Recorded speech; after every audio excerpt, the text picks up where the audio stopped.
Assalamualaikum warahmatullahi wabarakatuh. Waalaikumsalam warahmatullahi wabarakatuh. Selamat berjumpa lagi anak-anakku kelas 12, baik itu IPA maupun IPS. Kita tetap semangat belajar meskipun dalam suasana pandemi.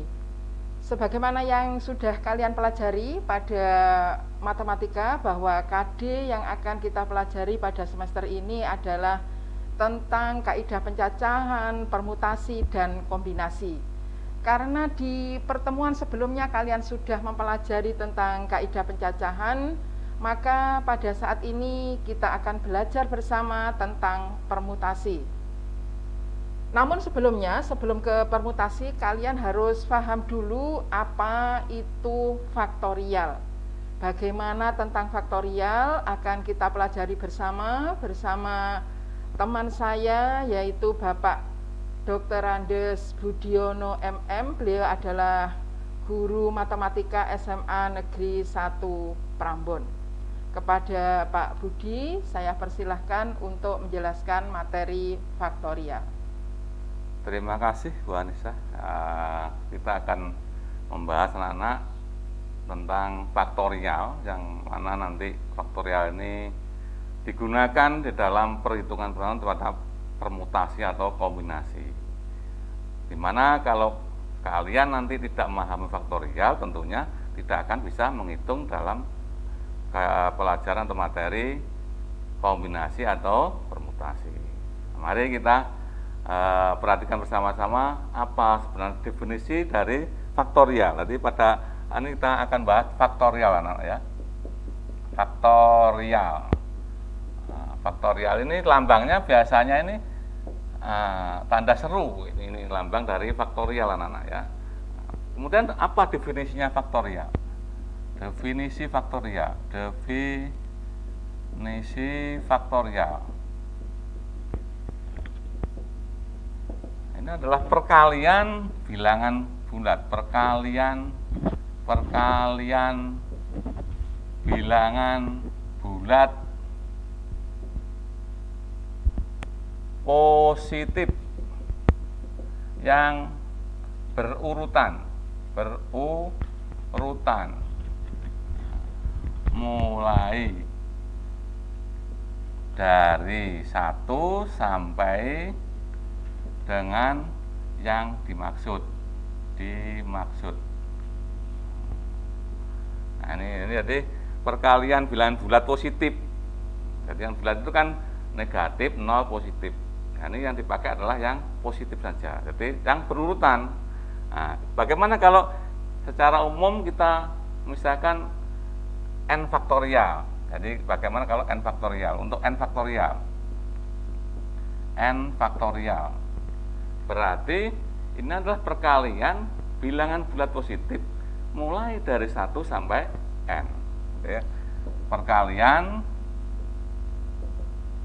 bilangan bulat positif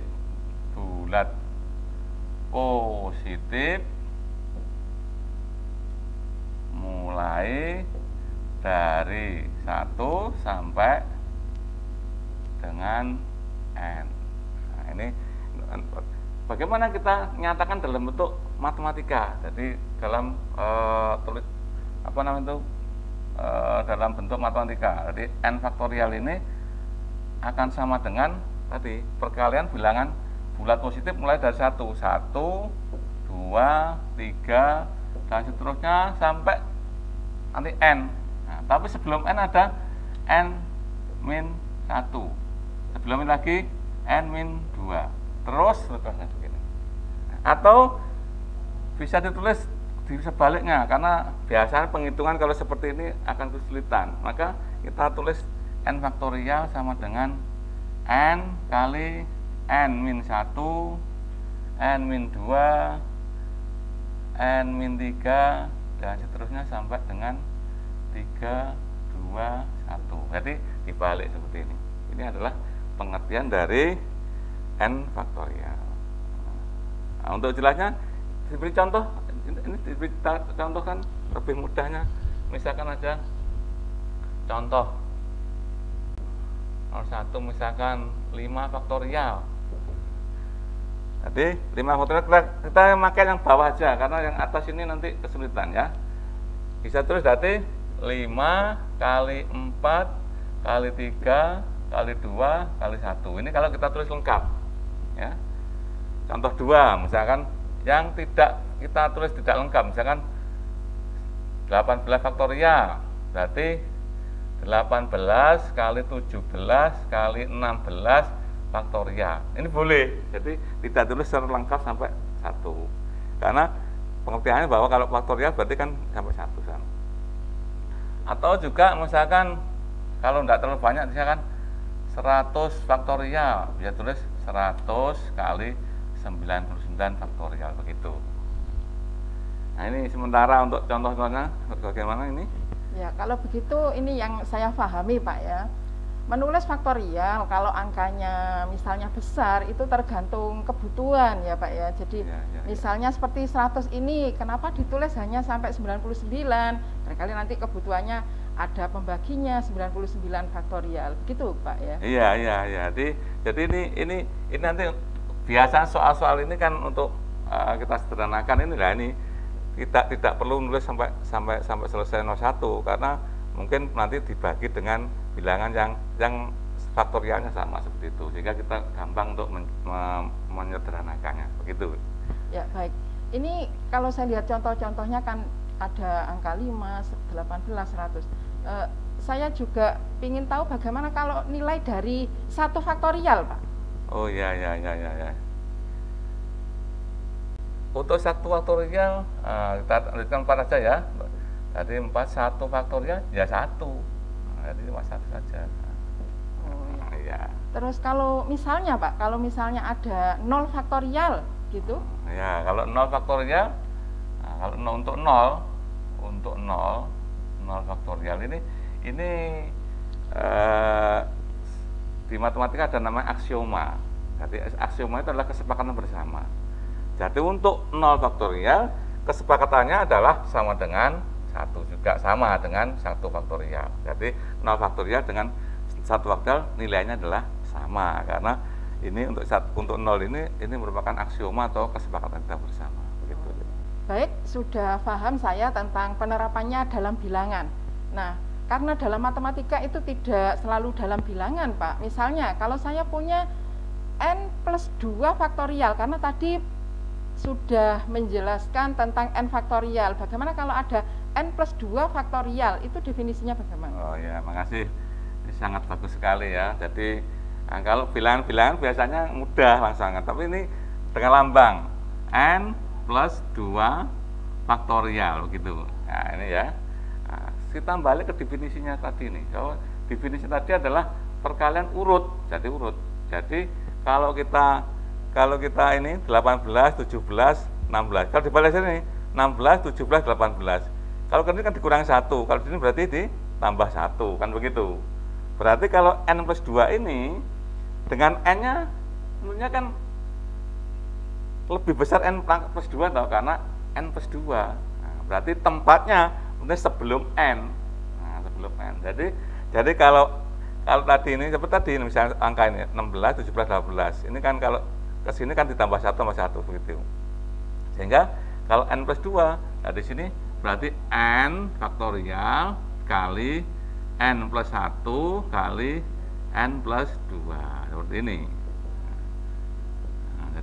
ini. Jadi kalau kita tulis dalam bentuk seperti ini ya ini n plus 2 kali n plus 1 kali n faktorial dan seterusnya ini. Jadi tempatnya lebih awal.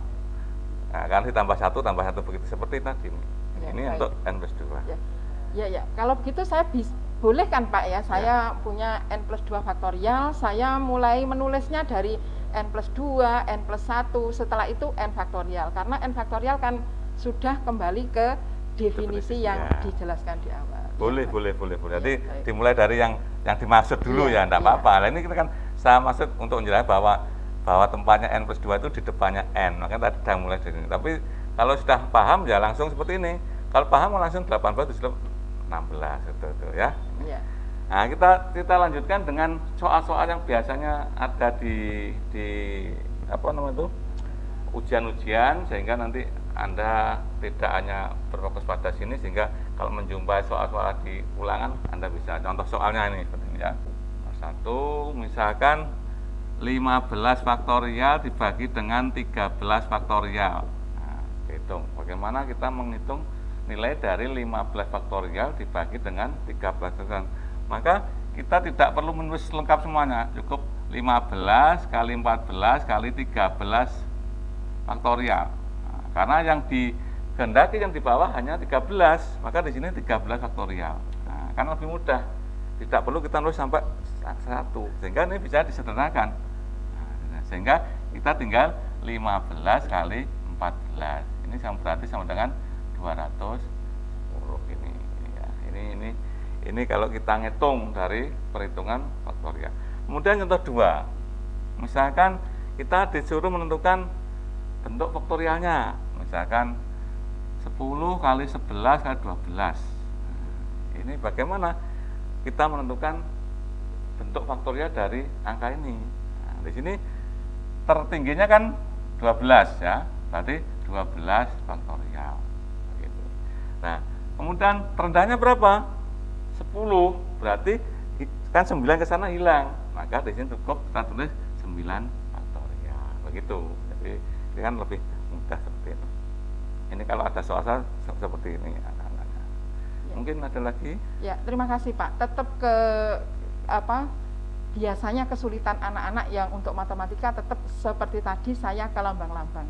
Ini penyelesaian dengan angka-angka. Barangkali ada soal yang biasanya anak-anak itu kalau sudah lambang itu susah gitu loh Pak. Jadi ini kan diterapkan ke dalam angka, misalnya seperti tadi ada n faktorial, atau nanti barangkali mencari n-nya seperti itu. Bisa diberikan contoh-contoh yang seperti itu. Sekali, bagus ya. Jadi tidak hanya angka-angka, tapi kita karena sudah SMA kan tentu juga harus memahami lambang-lambang. Kita beri contoh yang ketiga. Misalkan n plus 1 faktorial dibagi dengan n-1 faktorial sama dengan 30. Ini salah satu contohnya. Nah, bagaimana kita menyelesaikan seperti ini? Nah, kita uraikan. Jadi maka akan menjadi di sini ya, kita lakukan di sini aja n plus 1, kemudian di sini adalah n, kan begitu. Nah, karena urutannya ke bawah n, kemudian di sini adalah n-1 faktorial. Yang bawah adalah n-1 faktorial sama dengan 30. Nah, jadi kita sesuaikan dengan ini, kan urut ini. Nah, sehingga ini disederhanakan. Nah, tinggal tinggal n plus 1 kali n dikalikan. Jadi n plus 1 kali n sama dengan 30, kan begitu. Sehingga n kali n kuadrat ditambah n sama dengan 30, atau n kuadrat plus n min 30 sama dengan 0, difaktorkan. Nah, gitu ya. Jadi n 30 ini negatif, berarti di sini positif kali negatif. Karena di sini positif, berarti yang tinggi adalah yang positif. 30 adalah 6 kali 5 gitu. Nah, sehingga berikutnya adalah n plus 6 sama dengan 0, atau n min 5 sama dengan 0, n sama dengan min 6, atau n sama dengan 5. Nah, karena n-nya min maka tidak dipakai, sehingga yang dipakai adalah n sama dengan 5. Ini contoh untuk yang sederhana. Kadang-kadang ada contoh lain yang biasanya sudah di SB itu kadang sulit sekali ya. Jadi ini SB ini sering juga keluar ini ya. Ini contoh yang lain yang di SB. Misalkan seperti ini. 5 per misalkan 10 faktorial dikurangi dengan 2 per 9 faktorial ditambah dengan 6 per 8 faktorial. Bagaimana kita ngitung seperti ini? Ini sering juga di dalam SBNPTN ada. Nah, maka untuk menyelesaikan ini seperti biasa, kalau dalam pecahan maka untuk menjumlahkan dan mengurangkan harus disamakan penyebutnya. Nah, di sini penyebutnya dicari yang tertinggi, karena 10 juga akan membawa angka 8, 9 dan 8 sehingga yang paling tinggi adalah 10. Maka di sini adalah 10 faktorial.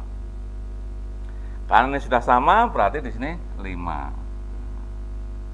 Kemudian di sini 9 faktorial. Berarti kan untuk 10 kan masih 10 lagi, angka 10 kurang angka 10. 10 kali 2 ditambah dengan yang 8. Berarti ada kurang 9 kali 10. Berarti 10 kali 9 kali 6. Macam ini. Akan menjadi 5 dikurangi 20 ditambah dengan 540 per 10 faktorial. 540 dikurangi 20 menjadi 520 ditambah 5 adalah 525 per 10 faktorial. Nah, ini anak-anak sekalian, jadi soal-soal yang biasa di SP seperti ini, sehingga kalau Anda menjumpai soal seperti ini atau seperti ini, maka insya Allah akan mudah untuk menyelesaikan. Begitu kira-kira untuk yang bisa sampaikan ini. Bisa saya sedikit mengulang dan barangkali ini coba penjelasan koreksi betul atau salah begitu nggih Pak? Ya. Coba ini 10 faktorial, maksudnya itu disamakan penyebutnya semuanya menjadi 10 faktorial. Betul, gitu ya betul. Pak ya? Ya, betul. Karena penyebutnya untuk suku yang kedua ini asalnya 9 faktorial, dari 9 faktorial menjadi 10 faktorial, maka dikalikan 10, sehingga pembilang juga dikalikan 10. Gitu ya Pak ya? Ya, begitu betul, juga betul. untuk suku yang ketiga. Ya, betul, Karena ya. suku ketiga penyebutnya adalah 8 faktorial. Kemudian tadi supaya ini menjadi sama penyebutnya jadi 10 faktorial, dari 8 faktorial supaya menjadi 10 faktorial dikalikan dengan 10 kali 9. Karena penyebut kali 10 9, kali 10 dan kali 9, maka pembilang juga dikalikan 10 dan kali 9. Ya, betul sekali seperti tadi. Ya, Bu, terima kasih sekali. Jadi untuk penyelesaian tadi ini yang menyesuaikan yang atas, yang pembilangnya ini seperti tadi ini supaya semuanya menjadi sama dengan tetap senilai dengan soal semula, begitu. Ya, kira-kira begitu. Gimana Bu, masih? Ya. Menurut saya untuk penjelasan faktorial sudah jelas sekali. Semoga anak-anak yang mendengarkan ini juga jelas. Demikianlah anak-anak materi kita pada pertemuan kali ini tentang faktorial, dan kalian harus benar-benar berusaha memahami tentang faktorial karena ini menjadi materi prasyarat bagi kalian untuk bisa mempelajari permutasi dan kombinasi. Ingat pesan Ibu, selalu jaga kesehatan dengan cara memakai masker, kemudian mencuci tangan pakai sabun, dan juga menjaga jarak kalau bertemu dengan teman. Demikianlah pertemuan kali ini, saya akhiri. Assalamualaikum warahmatullahi wabarakatuh.